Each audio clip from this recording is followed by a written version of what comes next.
You can hear the voice of our next guest right there. John Jordan is his name. He's a member of the MUHC choir. They're known as Groupe MusiArt. That song there called My Medication from their album entitled Resilience. After 30 years, the MUHC has decided to cut their music choir program. MUHC says the cut is because of budget cuts. The program, which provided a supportive space for participants to build confidence and social ties, has been praised by families and mental health advocates who now worry about the gap, the closure, the cut to the MUHC choir will lead to.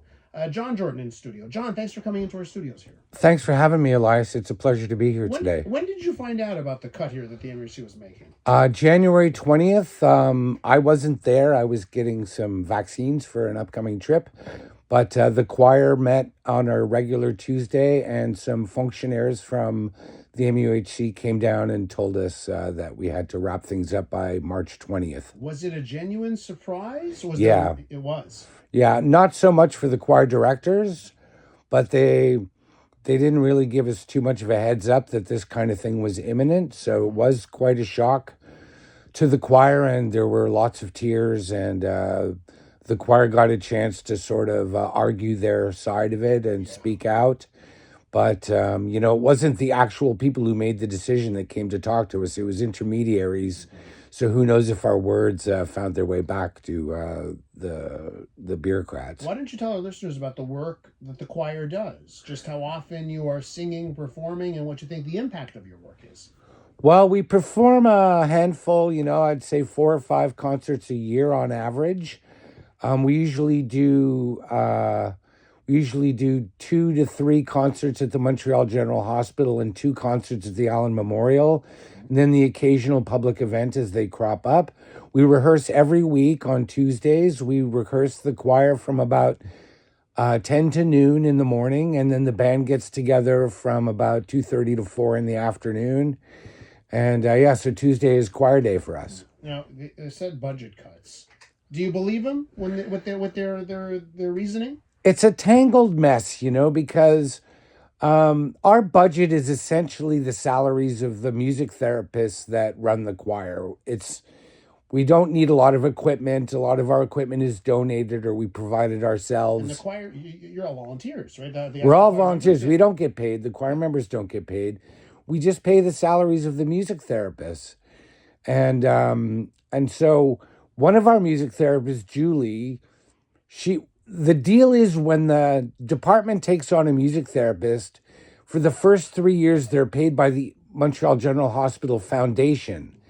And at that point, Santé Québec is supposed to take over paying them. But as we know, Santé Québec cut $1.5 billion from the health budget.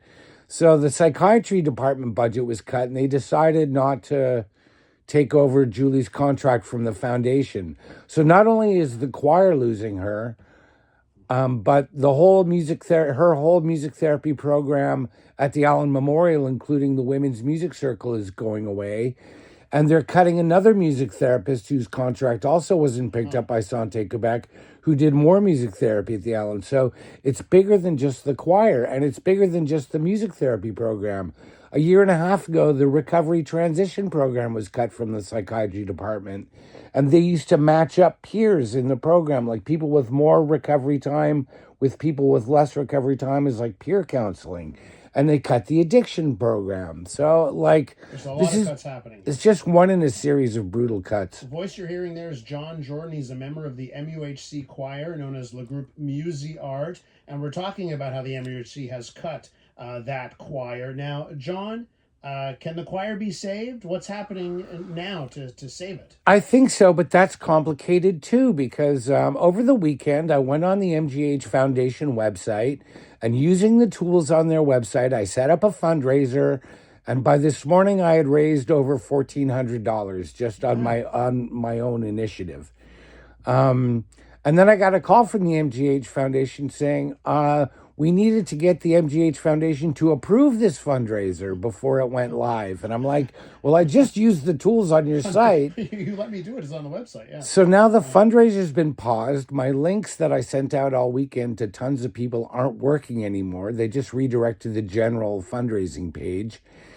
And if the MGH doesn't approve this fundraiser, which essentially means they're unwilling to fund the choir, even if we can raise the money ourselves, then all that money is going to have to be refunded to the friends and family of mine who've donated. Why don't you tell our listeners what you think the impact is of the choir?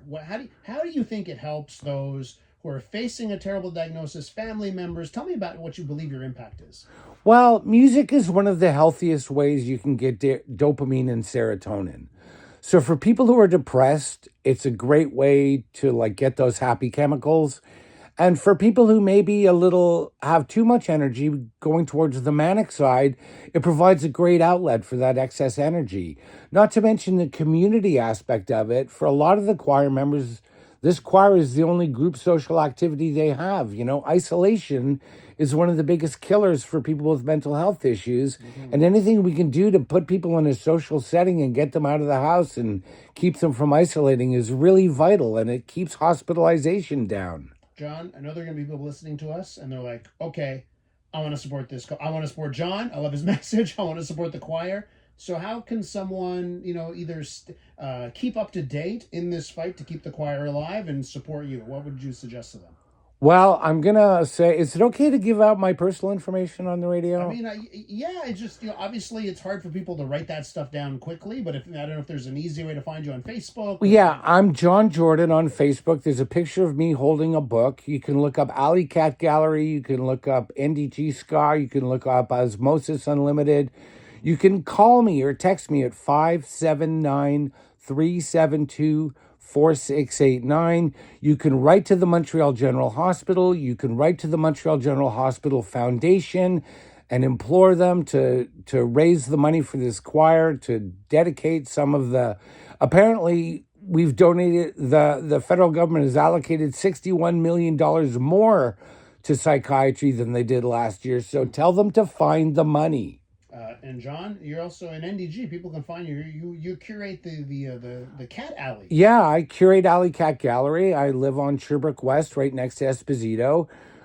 My door is at the back, down the stairs to the right of Cat Alley. Just come knock on my door and talk to me anytime. John, you're not hiding from anyone, and you want everyone's help. You're absolutely love it. I love the message here. Thanks for coming to the studio today. Thanks so much, Elias. That's John Jordan. He's a member of the MUHC choir. Le Groupe MusiArt is what they're known as. When we return on the Elias Makos Show, we'll take a look at your television. There are some changes happening in the TV industry, and it may mean that the TV you have now in your home is the TV you're going to have for the rest of your life. We'll tackle that and more coming up next. We do traffic right here, right now. With a look at the roads, let's check in with Lauren Glazer. Lauren, take it away.